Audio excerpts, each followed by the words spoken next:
नमस्कार दोस्तों, आज हम प्रोनाउन के बारे में डिस्कस करने जा रहा हूँ।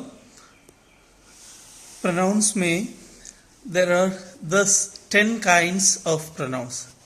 10 अलग अलग टाइप का प्रोनाउंस होता है। पर्सनल, पोसेसिव, रिफ्लेक्सिव, एम्फैटिक और intensive, demonstrative, interrogative, distributive, relative, reciprocal and indefinite. इसमें पहला पर्सनल प्रोनाउन, एक पर्सन या थिंग, इसकी जगह पर हम जो प्रोनाउन या वर्ड यूज करेगा उसको हम पर्सनल प्रोनाउन कहते हैं। इसमें 3 टाइप का पर्सनल प्रोनाउंस होता है, first person, second person, third person. यानी एक कॉन्वर्सेशन के बारे में जब हम बात करेंगे, जो कॉन्वर्सेशन शुरू कर देता है उसको फर्स्ट पर्सन कहा दिया जाता है। उन्होंने अपने आप को आई बोल देता है और उन्होंने जिससे बात करता है उसको उन्होंने यू यानी सेकंड पर्सन बुला सकता है, या उन दोनों मिलाकर दूसरा और कोई वहां है ही नहीं, मौजूद नहीं होगा और दूर में होगा, उसके बारे में जब बात करोगे वो जो वर्ड है उसको हम थर्ड पर्सन बोलता है। और वैसे ही इसमें 2 केसेस भी इन्वॉल्व है, subjective case and objective case. मतलब जब हम एक प्रोनाउन सब्जेक्ट के रूप में यूज कर देता है उसको हम सब्जेक्ट केस बोल देता है, या उसका यूज एक सेंटेंस में सब्जेक्ट के रूप में होता है। अगर वो सेंटेंस में ऑब्जेक्ट के जगह पर यूज करोगी उसको हम ऑब्जेक्टिव केस बोल देता है। Okay, for example, I gave him a book. There I subject के जगह पर यूज किया गया है, इसलिए वो सब्जेक्टिव केस है, और हिम ऑब्जेक्ट के जगह पर यूज किया गया है, इसलिए वो ऑब्जेक्टिव केस है। सेकंड वन, पोसेसिव केस, और इसमें एक पर्सन का बिलोंगिंगनेस या किसका होता है, कोई चीज के बारे में, उसका ओनरशिप के बारे में जब हम बात करोगे, वो ओनरशिप किसका पास है या किसका बिलोंगिंग है, ये बताने के लिए जो शब्द यूज किया जाता है उसको हम पोसेसिव प्रोनाउन बोल देता है। उसको एक ही केस होता है, पोसेसिव केस या जेनेटिव केस। इसमें कभी एक नाउन के साथ जुड़ जाने से ये एडजेक्टिव भी बन जाता है। जब अकेला यूज कर देता है वो प्रोनाउन रख दिया जाता है। For example, this bag is his, उसमें हिज अकेला ही यूज किया है, इसलिए वहां हिज पोसेसिव प्रोनाउन है। सेकंड सेंटेंस में देखो, दिस इज हिज बैग, वहां हिज बैग के साथ जुड़वा हुआ है और बैग के बारे में बताने वाला शब्द होता है। एक बैग हो गया, 2 बैग हो गया, या ग्रीन बैग हो गया, रेड बैग हो गया, मेरा बैग हो गया, या उसका बैग हो गया। ऐसे ही बैग के साथ जब जो वर्ड हम ऐड करोगे वो उसका एडजेक्टिव बन जाता है। वैसे ही यहाँ हिज भी उसका एडजेक्टिव बन जाता है। फर्स्ट सेंटेंस में वैसे ही हिज तो प्रोनाउन है, सेकंड सेंटेंस में हिज एडजेक्टिव बन गया।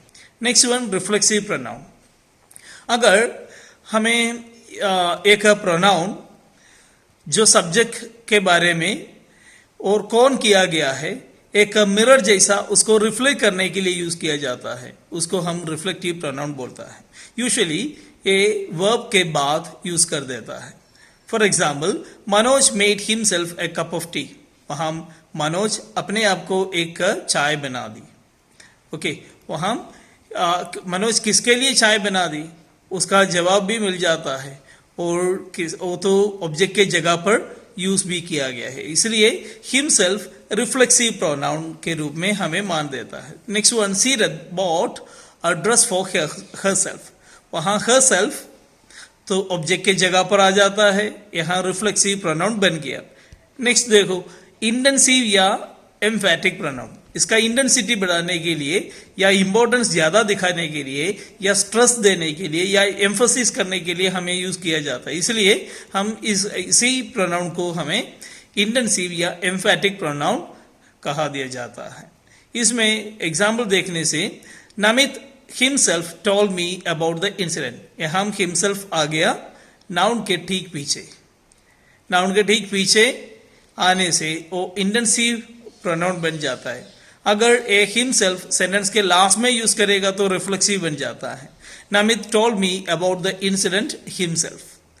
सेकंड सेंटेंस देखो, he himself made a cup of tea, उन्होंने अपने आप को एक चाय बना दी। यह सेंटेंस तो मेड के बाद जब हिमसेल्फ आ जाता है रिफ्लेक्सिव बन जाता है, और मेड के आगे आने से वर्ब से पहले आ गया या नाउन के ठीक पीछे आ गया तब तो वो एम्फैटिक प्रोनाउन बन जाता है।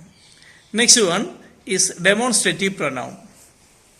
तो कोई भी चीज को दिखाने के लिए हमें ऐसा प्रोनाउन हम यूज कर देता है। This is Mohan, these are my books.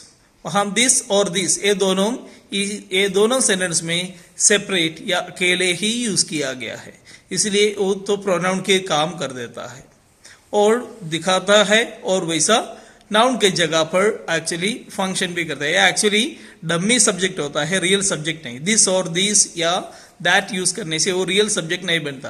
This is Mohan, वहां मोहन ही रियल सब्जेक्ट है, दिस सब्जेक्ट के जगह पर यूज किया गया है। और जब ए जो वर्ड एक नाउन के साथ जुड़ जाता है तब एडजेक्टिव बन जाता है। दिस बैग इज हिज, वहां दिस बैग के साथ आने से दिस एडजेक्टिव बन जाता है सेकंड टाइप में। दोस कार्स आर माइन, वो सारे कार मेरा है, वहां कार के साथ जब दोस ऐड किया गया है तब वो एडजेक्टिव बन जाता है। Next one is interrogative pronoun. Question पूछने के लिए या पूछताछ करने के लिए जो वर्ड यूज कर देता है इंट्रोगेटिव्स होता है, और ये एक सब्जेक्ट के बारे में या ऑब्जेक्ट के बारे में एक सवाल पूछ लेता है तब तो हमें इसको इंट्रोगेटिव प्रोनाउंस बोल देता है। For example, who is at the door, वहां हु इसका जवाब भी नीचे दिया गया है। John is at the door, वहां जॉन एक नाउन है, उसके जगह पर हमें यूज किया गया है क्वेश्चन वर्ड हु। जॉन को रिप्लेस करने से हमें इसको प्रोनाउन कहता है, वैसे ही एक क्वेश्चन बनाने के लिए भी यूज किया जाता है, इसीलिए हमें इसका नाम भी दिया गया है interrogative pronoun. Next one, whom did you talk to, आप किससे बात कर रहा था? आई टॉक टू राजू, मैं राजू से बात कर रहा था। वहां राजू ऑब्जेक्ट है, राजू के बारे में क्वेश्चन पूछने से ये जो वर्ड इंट्रोगेटिव प्रोनाउन बन गया। एक्चुअली वो ऑब्जेक्ट के बारे में पूछ लेता है। Next one, distributive pronoun. अगर एक ग्रुप में 10 होगा, 15 होगा, 20 होगा, पर एक एक करके हमें उसके बारे में बता देता है तो ऐसा प्रोनाउन को हम डिस्ट्रीब्यूटिव प्रोनाउन बोलता है। ईच लुक्स फनी, देयर में बी 20, वहां 20 होगा, 10 होगा, 12 होगा, पर हर एक व्यक्ति ऐसा ही लिखता है, हर एक, तब उसमें मीनिंग भी ऐसा आ जाता है, सिंगुलर सेंस में मीनिंग आ जाता है। Next one, each of them have to register, उसमें 10 होगा, 10 में हर एक बंदे को रजिस्टर करना है।